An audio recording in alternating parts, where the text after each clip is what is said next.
Dios te bendiga en este momento precioso que tú puedes ver este video. Gracias a Dios estamos delante de la presencia de un Dios vivo. Vive Jehová. Gracias, amigo, amiga, contacto en TikTok, hermano, hermana. Cristo te ama. Hemos venido hoy con el deseo de compartir un mensaje de la palabra contigo. Vamos a leer rápidamente para luego hacer una oración. San Lucas capítulo 3 y vamos a leer desde el versículo 3. Dice la palabra de Dios: con la bendición del Padre, del Hijo y del Espíritu Santo. Amén.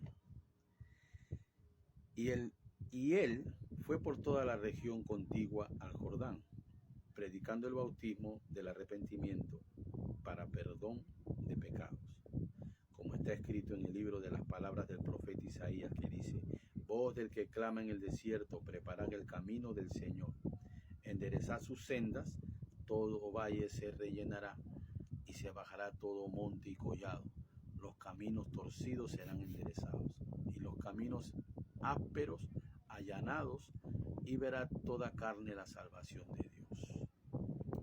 Amado Dios y Padre Celestial, añade bendición a esta tu palabra, Señor.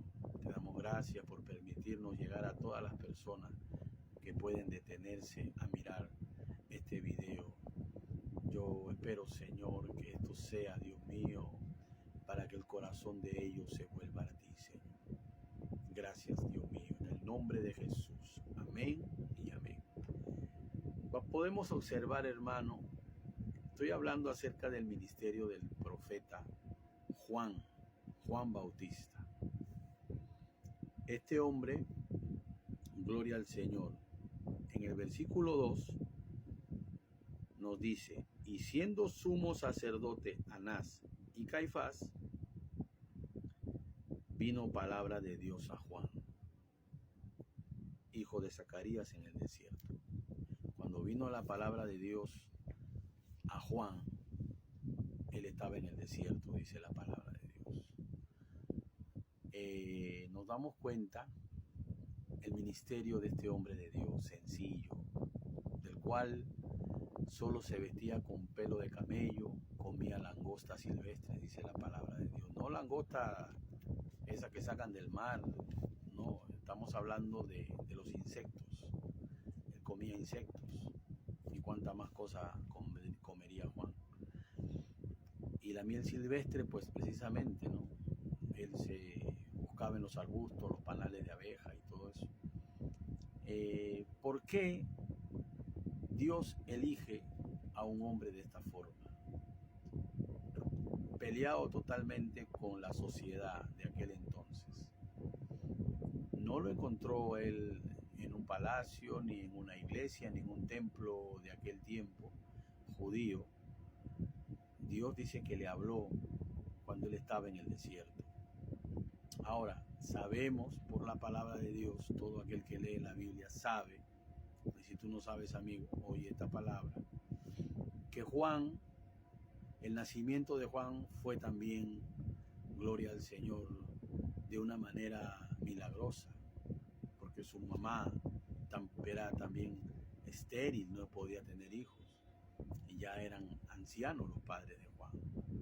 Pero, gloria al Señor, Dios había mirado a Juan para hacer un trabajo.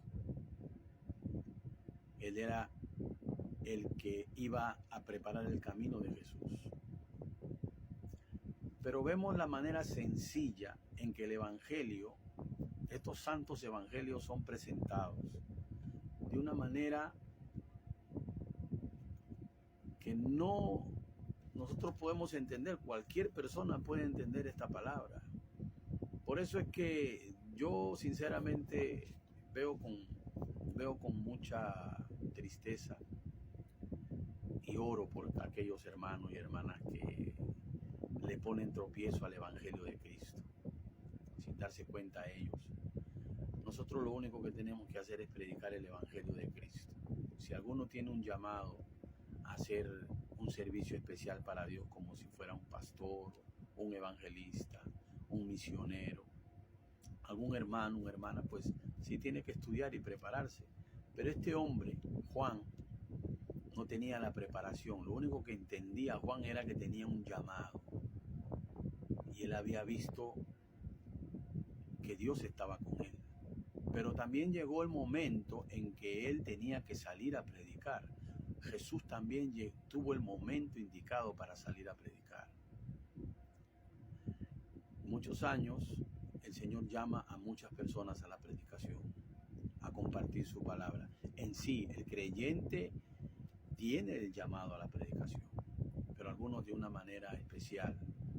Dios capacita y dota y da dones del Espíritu a hombres y mujeres, los llena de su poder para predicar el Evangelio, no con palabras vanas, sino con demostración de poder, como dice el apóstol San Pablo. Este camino que vemos aquí reflejado, este camino que está aquí, nos dice, el camino es angosto, la puerta es estrecha, pero el final es glorioso. Es difícil vivir la vida cristiana. No es difícil vivir la vida cristiana si tú vives en el Espíritu. Si tú aceptas a Jesús como tu Señor y Salvador, sabrás que estarás caminando con Jesús día a día. No importa quién tú seas, si tú eres un rico, si tú eres pobre, si tú eres un policía, si tú eres quien tú seas, tienes el llamado de Jesús.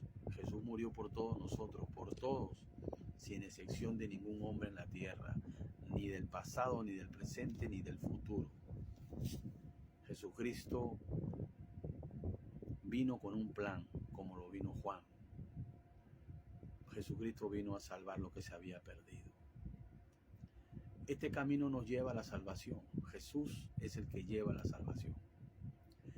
Yo he escogido este versículo porque veo el ejemplo del hombre de Dios, de Juan, que era un hombre sencillo. Todo hombre de Dios y toda mujer de Dios debe ver ese ejemplo. El ejemplo del profeta Juan, que era temeroso de Dios, era valiente, porque le denunciaba el pecado al pueblo. Aquí les dijo, generación de víboras, ¿quién les enseñó a huir de la ira venidera? Ahora, y dice, gloria al Señor, haced pues frutos dignos de arrepentimiento. El profeta hablaba claro, porque no tenía más, porque no había estudiado letras. El profeta tenía que hablarle a la gente, decirle que no tenían salvación si no tenían al Salvador, al Mesías. El bautismo que tenía Juan era como una señal de que uno quería vivir una vida nueva con Dios, pero cuando vino Jesús, Él bautiza con Espíritu Santo y fuego. Quiero concluirles, porque son 10 minutos, en el libro de Apocalipsis, en el capítulo 21, nos dice, vi un cielo nuevo y una tierra nueva, porque el primer cielo y la primera tierra pasaron, y el mar ya no existía más. En el versículo 8 nos dice, pero los cobardes e incrédulos, los abominables y homicidas, los fornicarios y hechiceros, los idólatras y todos los mentirosos tendrán su parte en el lago que arde con fuego y azufre, que es la muerte segunda. Amigo, Jesucristo vino a morir por nosotros para evitarnos esa segunda muerte. Jesús te ama y en este día reflexiona. El Señor Jesús murió en la cruz y resucitó. Él te ama y Él necesita que tú te acerques a Él. En este día yo te invito a ir a una iglesia, a buscar de Dios, a orar, a leer tu palabra. Jesús te ama y es el único camino. Y tendremos esa victoria de llegar a la tierra prometida. Esa misma imagen que tú ves, eso es nada a comparación de lo que Dios tiene para los que le aman. Jesús nos dijo a sus discípulos, voy pues a preparar lugar para ustedes. El Señor tiene un lugar especial para todo aquel hombre y mujer que le ama. Dios te bendiga. Hasta acá este mensaje. Jesús te ama.